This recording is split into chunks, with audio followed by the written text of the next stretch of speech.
السلام عليكم ورحمة الله وبركاته.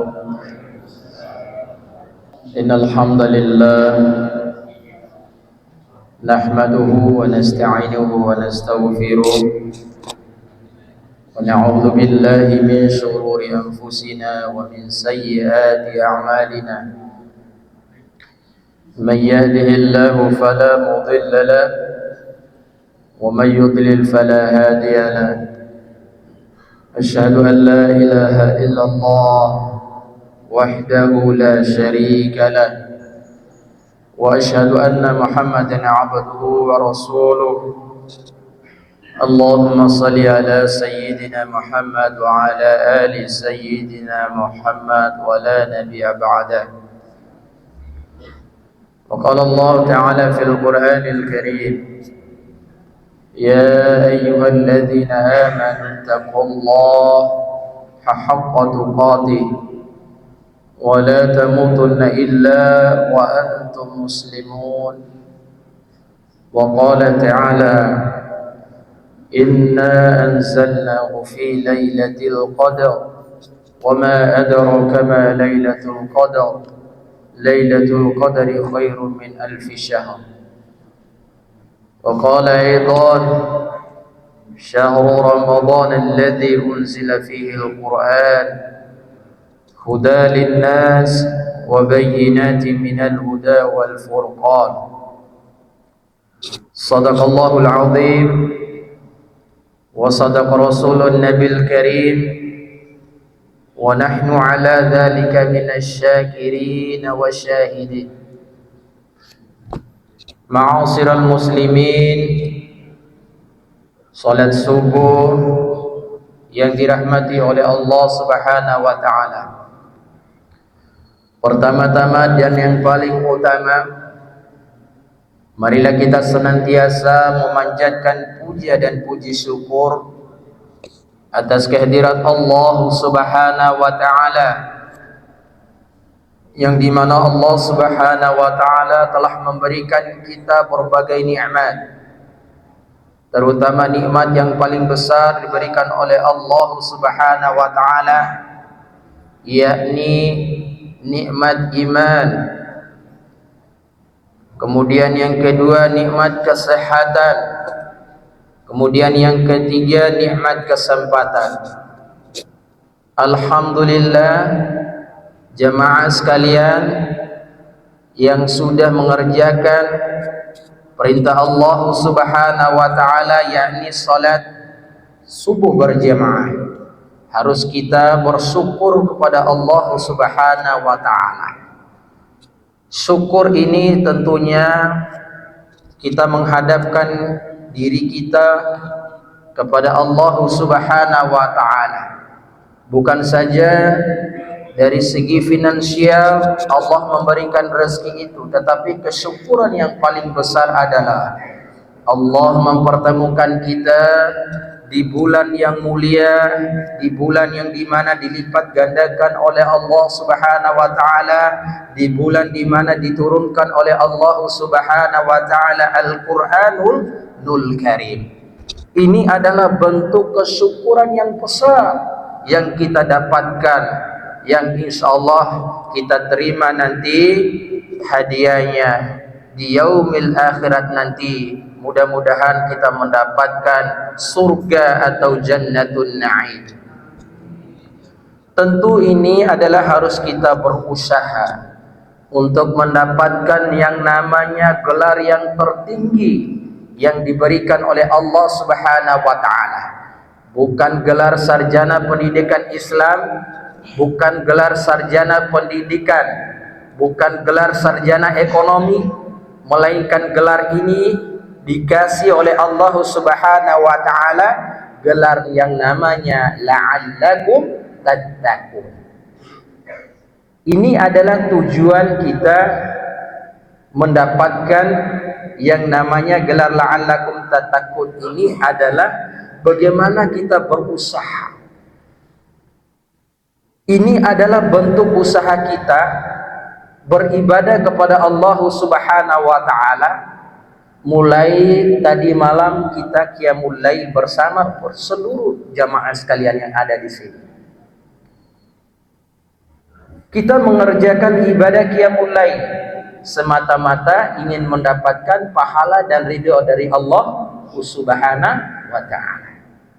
Dalam hadis Rasulullah sallallahu alaihi wasallam dijelaskan dalam hadis baginda Rasulullah, "Man qara ramadanan imanan wa ihtisaban, ghufira lahu ma taqaddama min dhanbi."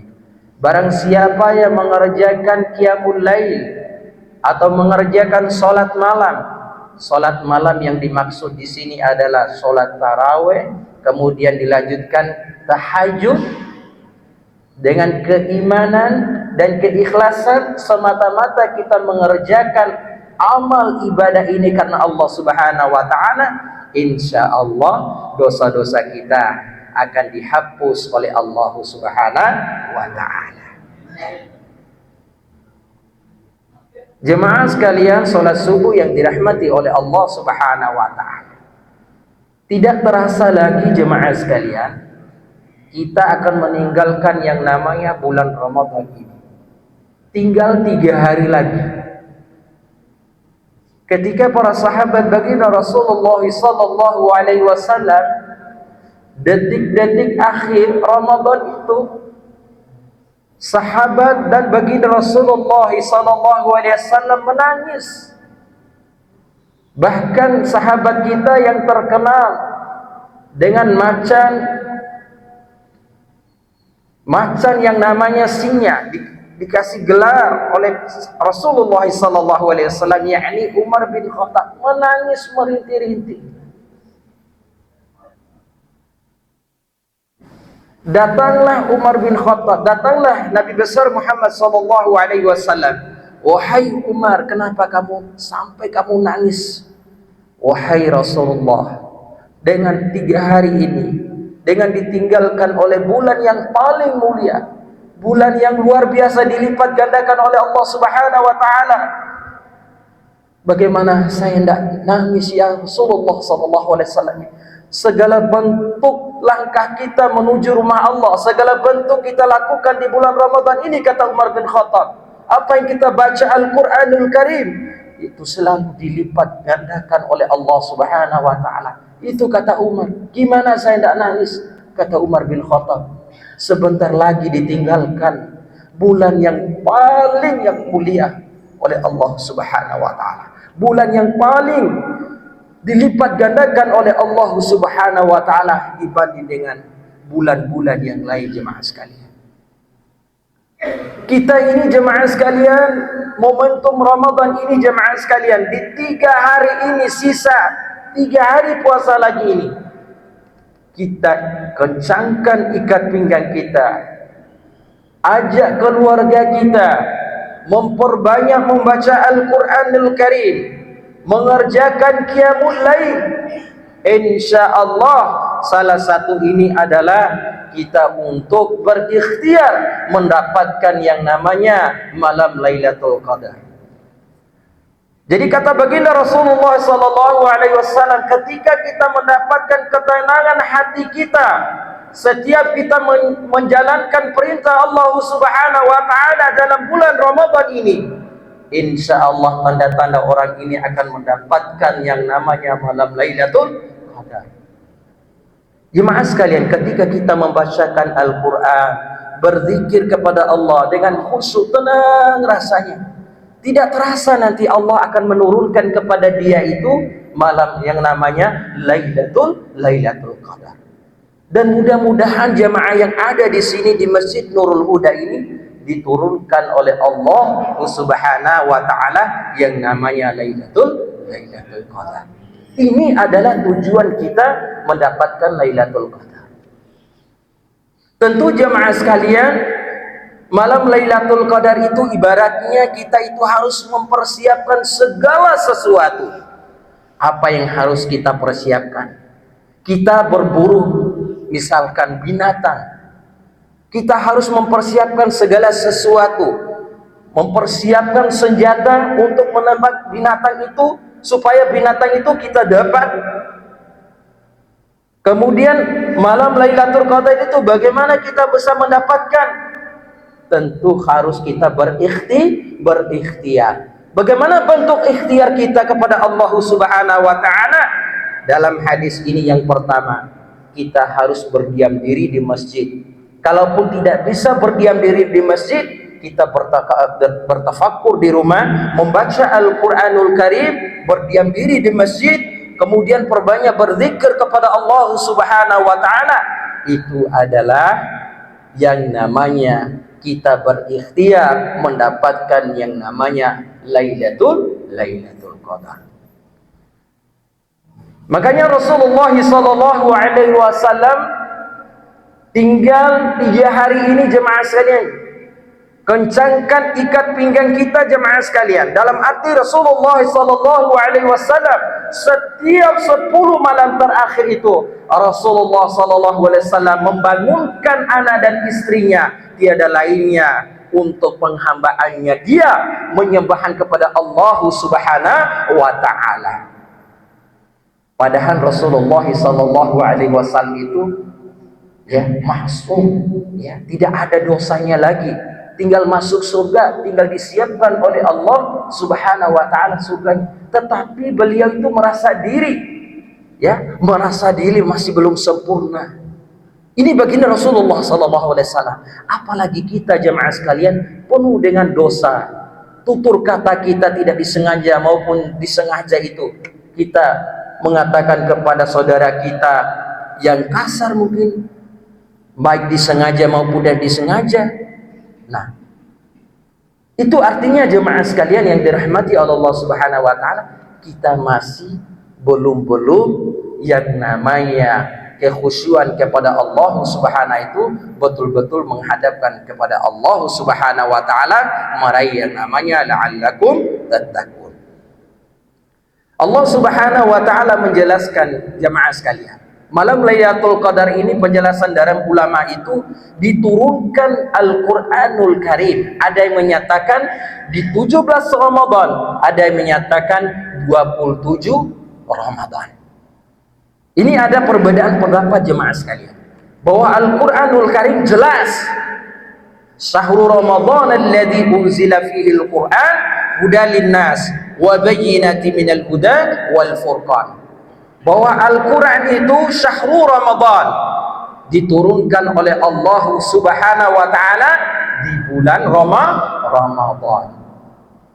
Syahrul Ramadan alladzi unzila fihi al-Quran hudan linnas wa bayyinatin minal huda wal furqan.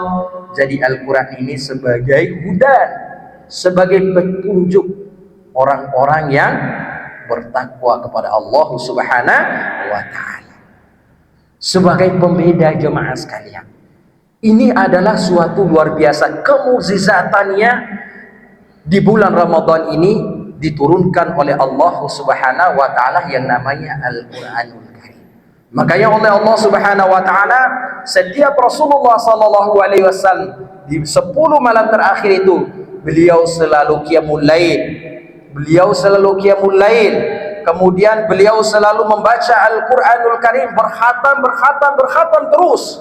Masya Allah, tiada lainnya adalah beliau sebagai Rasul selalu berikhtiar untuk mendapatkan Lailatul Qadar. Apalagi kita jemaah sekalian, insya Allah mudah-mudahan dengan ikhtiarnya kita, qiyamul lail kita pada malam hari, baca Al-Quran qiyamul lail, Allah Subhanahu wa taala menurunkan yang namanya Lailatul Qadar di Masjid Nurul Huda. Amin. Masya Allah.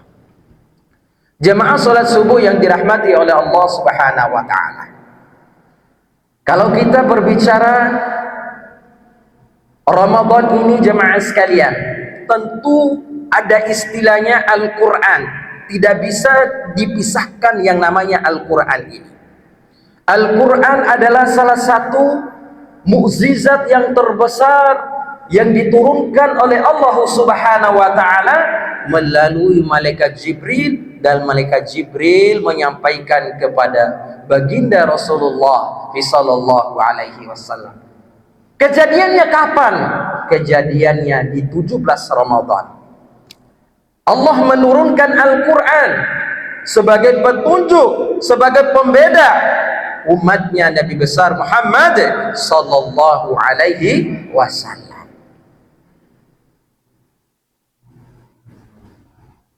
Makanya jemaah sekalian yang dirahmati oleh Allah Subhanahu wa taala, di momentum 10 malam terakhir ini jemaah sekalian, boleh kita belajar Al-Quran. Kita bertilawah Al-Quran, 1 juz kita duduk, kita belajar lagi Al-Quran, sempurnalah, luar biasa.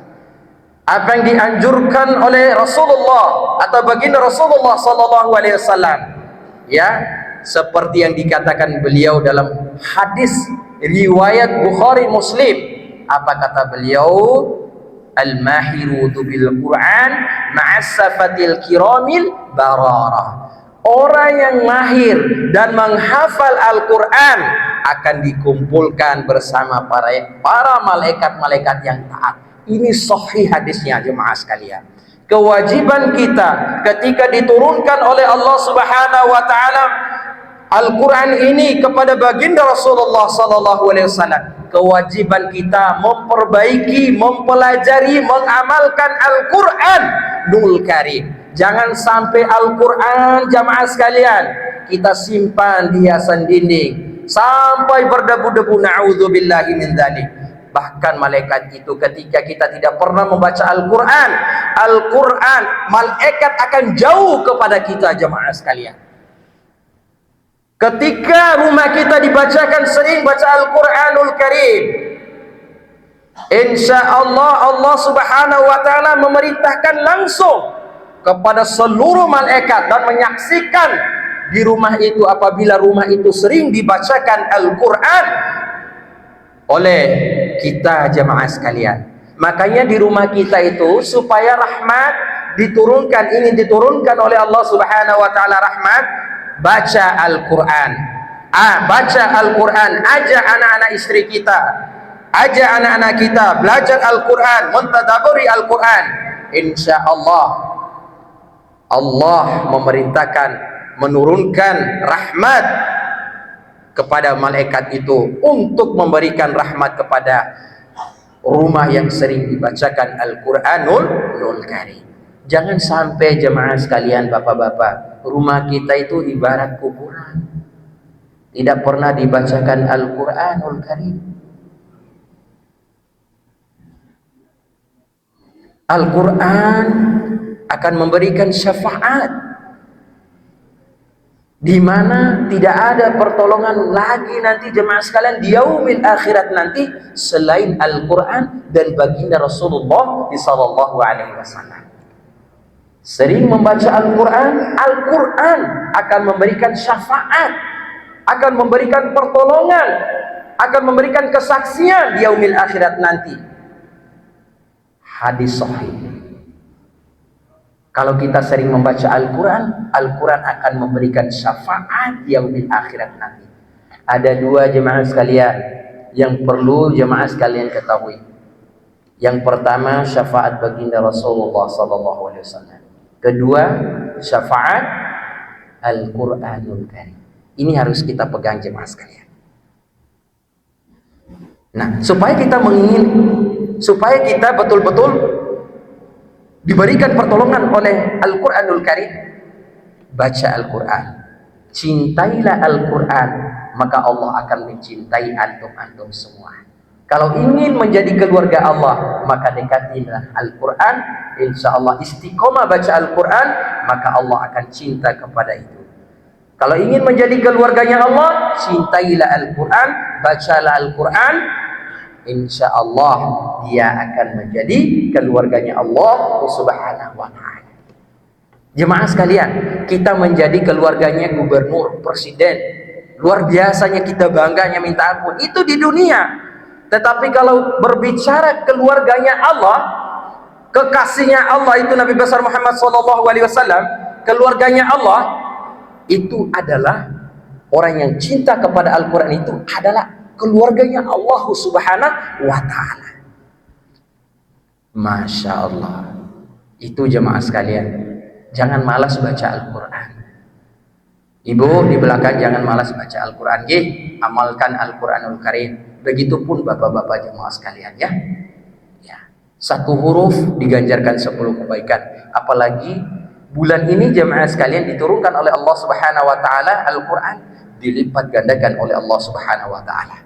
Makanya hadis Rasulullah Sallallahu Alaihi Wasallam, aku tidak mengatakan alif lam mim itu satu huruf, kata baginda Rasulullah, melainkan alif satu huruf, lam satu huruf, mim satu huruf. Bukan alif lam